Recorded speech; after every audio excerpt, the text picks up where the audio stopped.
The Stranger, Months of Ice, Year 2. Some would say that it's the first moments of any good contact that establish how a relationship will be, what turns friends to foes, and friends to something more. That the eternities of a gentle glance can convey more than all the words in the world. If that was the case, the old guy's shock was probably somewhere on the list of moments that she'd like to print out and frame. His stunned mouth was agape, his eyes were wide. And most of all, he looked frightened. She wasn't sure of what. It wasn't as if she looked devious, Koza thought. Not any more devious than normal, at least. Maybe it was her gentle, even maternal smile. Who the hell are you, and what are you doing in this darkened place? The old man's question was half-barked as the little demon guy she and Boleslava had found rummaging around in the dark for lost change jumped down and began excitingly whispering to the gilded, feather-crowned harpy nearby. Boleslava gave a yawn, and perked up, and the stranger held out her hand. This kinda guy. Peals of fire from the excited, squawking harpy lit the tunnels around them, combining with the lighting of the tram to illuminate her teeth in what the stranger only hoped was a manner that looked cool. Can't really say. Just woke up and found myself in the long dark. Maybe I was looking for you, mister. Maybe I've been looking for a long time. Swallowing with the look of someone unused to being caught off guard, the older man took her hand slowly, recovering somewhat as his sandpapery hands sunk into a familiar gesture. Well, that's quite an introduction. Mammon, Crimsolino, do not banter in the darkness like criminals, introduce yourself to our new friend. Mammon finished whispering half of a sentence, his words obscured by feathery, and shot the old guy a crusty grin. Way ahead of you there, boss. She and Pink Candy Fluff definitely not a demon are cool in my books, which is to say they've got food and seem friendly. There was a tension to Mammon's voice. She had heard it before, in closed boardroom meetings that ended with angry words, high tensions, and someone pounding a desk. Not the diminutive demon so much, but the guy he was talking to. A smoking jacket? Really? Something tore at the back of her mind, and she fought it away, mumbling her new name and introducing Boleslava, who was quite kind to Mammon, and adorably shook hand in feather with the harpy, Crimsolino. But simply shook her head at the old guy, Leopold. Not until you stop frowning. Boleslava insisted, and the most horrible transformation came over Leopold's face. The anger slid downwards, his lips slid upwards and spread out over his teeth until, already thin as they were, it looked as if someone had stretched wire over them. Nice effort. Boleslava squeaked and quickly shook his hand, trying not to look unnerved. Oh, thank you so kindly. I live for the praise of others, after all. Aha, ha ha. His cane ground into aimlessly floating particles of dust as if they were enemy soldiers to be routed and defeated. But my question still stands. Koza, was it? What on earth is a dear wanderer, and one with such a fine friend, doing in a nightmarish and forgotten little maze like this? Going places, probably at a faster speed than you. I'm afraid I don't divulge details of my secret missions so readily, not even to well-preserved old men I meet down in the gloomy darkness. She spoke quickly, too quickly for her words to sound cool or mischievous, and it was possible that she even bit her tongue once, something someone like Blue wouldn't end up doing, but her stammering worked to her advantage down here in the pale light, for it was clear that the little group surrounding the old man hadn't been faring too well, itself. He, personally, looked to be ill-fed and one, with the kind of dry paper smell about him that she recognized more from the yards than anything else. It was not a pleasant memory, or a pleasant smell. But she said nothing of it to Boleslava, for now was not the time. As for his companions, they were both terrified of him, clearly, and Koza wasn't sure what to make of either of them. The harpy was, in a strange way, she was beautiful. Fuzzy memories of dancers and firebirds roamed through her mind, but they made as little sense as anything else down here amongst the ruins. Well, dear lady of the food carriage, your arrival is most fortuitous. Our sweet Leopold was about to use this archaic weapon of unfathomable power to breach a mysterious door. I know now what lies ahead, but I am sure we would welcome help in such matters. Preening, Crimsolino shot Leopold a withering, vicious look that the old man, still confused by the unforeseen turn of events, did not notice. He dithered and whistled to himself, as if considering the chance that the two women possessed dangerous power and intent of their own. But she was old and all smiles, and Boleslava was small and cute, and with a shrug of his shoulders, Leopold gave a more genuine smile. I see no harm in sharing this little moment. It shall be, HRMN. The consequences shall not harm you nor I. But, and how shall I say this? Soon, a small feast of much more nutritious, and edible-looking food had been laid out in front of them, and Koza watched her fellow travelers of the underground eat voraciously, all pretense of manner and sophistication gone. Not that she blamed them. Under the light of the tram she could see the withering color in the plumage of the harpy, the top skin on the demon and the mercantile-looking fellow. The old man and the demon, she corrected herself with some mild amusement. Do you think they're bad people? Boleslava was always quiet, or perhaps simply the stranger had simply learned how best to listen to her companion without drawing attention, for her words went unnoticed by the world around them. Holding Boleslava close, the stranger shrugged and watched a new layer of dust rise from her cigarette and into the underground above. Oh, that's rather marvelous, Crimsolino remarked, neck crooning towards them and suddenly engaged. Beaming, Koza slapped her thigh. I know, right? There's nothing like it. Helps clear the mind and keep the body and soul from getting too bogged down. That's not true, you. Boleslava whispered in angry retort, but the stranger once again chose to ignore her. Well, I'm quite capable of keeping my own fire, but I can't deny that you've reminded me of a pleasant time, not so far ago. And I do recall the sensation being. Crimsolino went silent, swallowing a fragment of something slowly. It traveled down her neck, and then the harpy gave a strange, avian smile.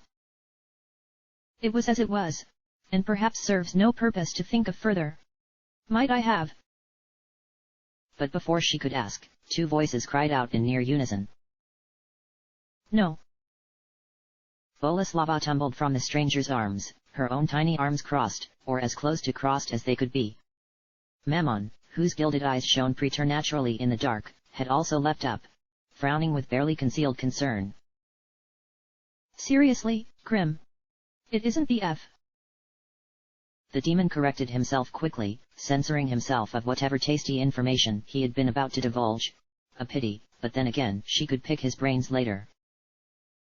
First time we've met other travelers, and who can say what all is in those things? Raw death. Koza smiled toothily, and after a while, Mammon laughed as well.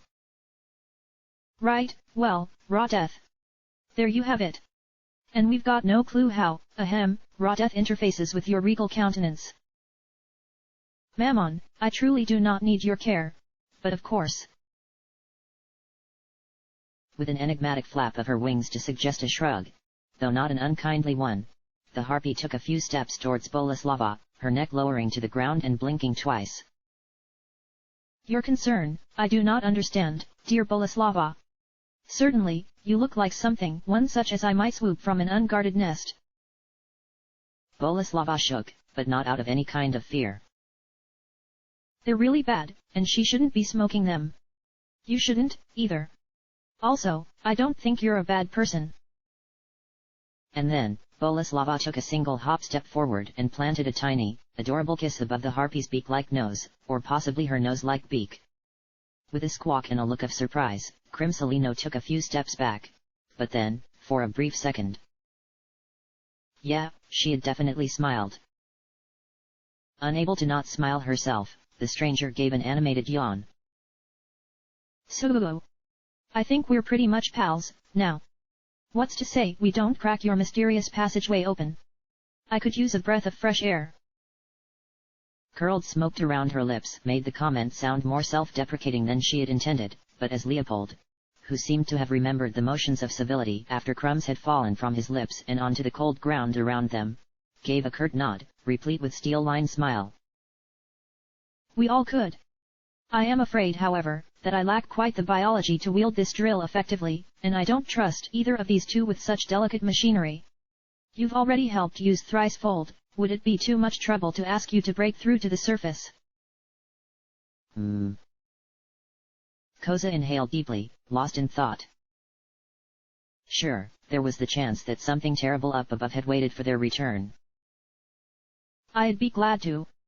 If I had half the time, I might tack a drill to most of these tunnels. Give them a proper funeral. But she didn't, of course, and even if she had, it wouldn't do anything for those who had hid down below her in the hopes of holding out from whatever had ignored them, content to wait for the slow death. Looking relieved, Mammon loped over with the drill, with some effort. It was cumbersome, and not made for a humanoid quite like herself or Leo.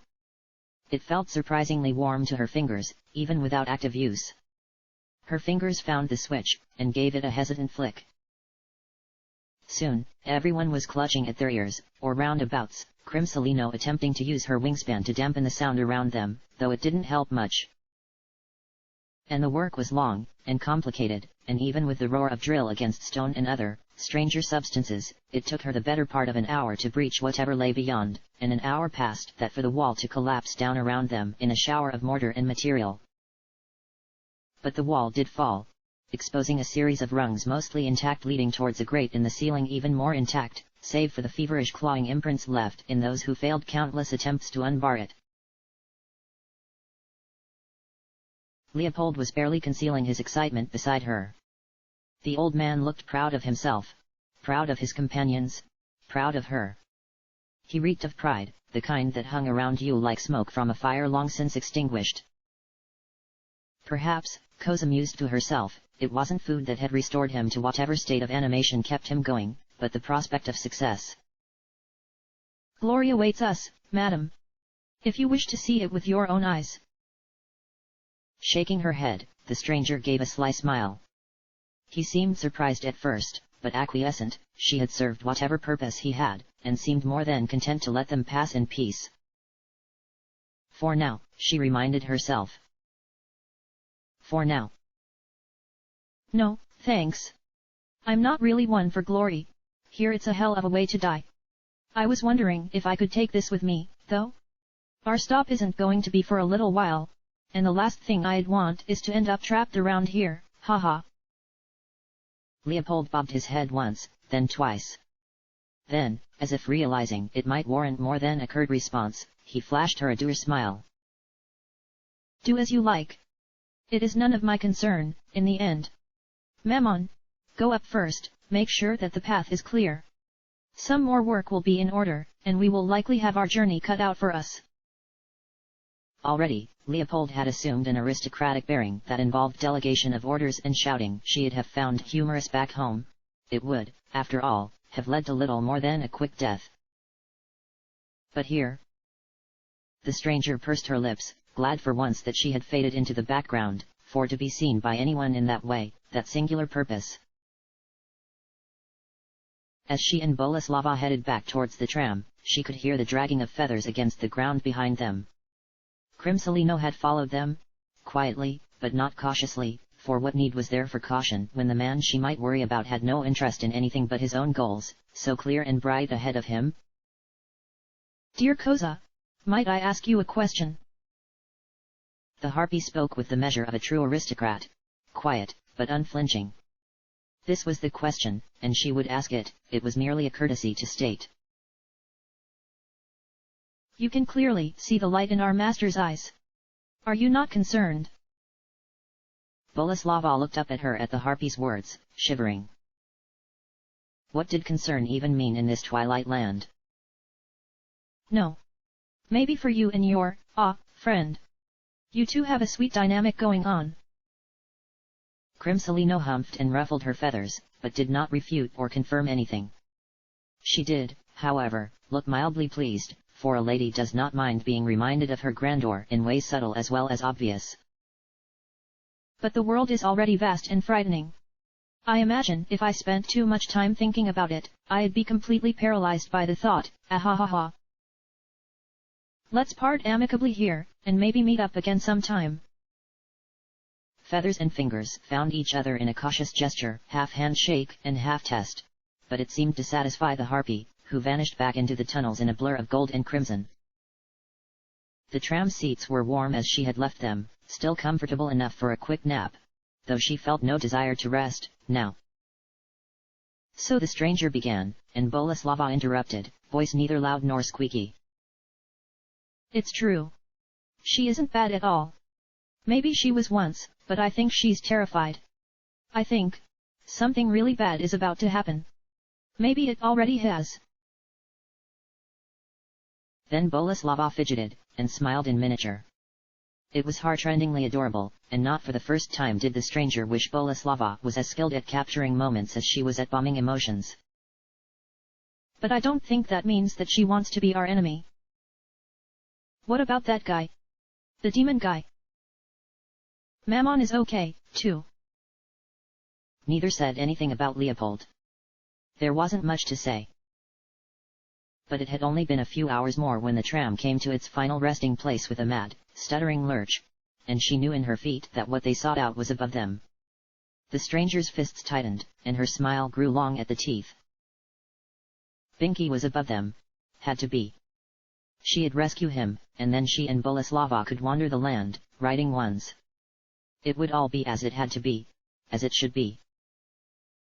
Nothing else mattered, after that. Boleslava said nothing, but watched her friend's face with concern, for even amongst the kindest and sweetest of friends, it takes a lot to ignore your own worries. But Koza didn't linger on whatever strange impulse kept her so grim, and soon they had gathered what supplies they could, dressed for the overwhelming cold, and found a hatch out. The drill, unfortunately, proved not only unnecessary but useless, as the stranger found when trying to get one last dying wheeze of life out of it, much to Boleslava's tiny frown and murmur of "but, it's so loud." Cold air instantly pressed down upon them as the hatch opened up, so cold in fact that the snow had stopped. Around them, freshly fallen snow had turned to blocks of translucent ice in every color imaginable, from normal pillars of bluish-white to glistening colossi of opalescent hue. They glistened and shone dangerously underfoot, seeming to whisper with every step, "Fall into us, and grow still." But in the distance, fire and light shone brightly, and smoke rose in great clouds far above the shadow of frozen plant and ground. It almost looked like... Her vision blurred, and the stranger fought back the urge to laugh, for it almost reminded her of a place she could vaguely remember calling home. Chapter end.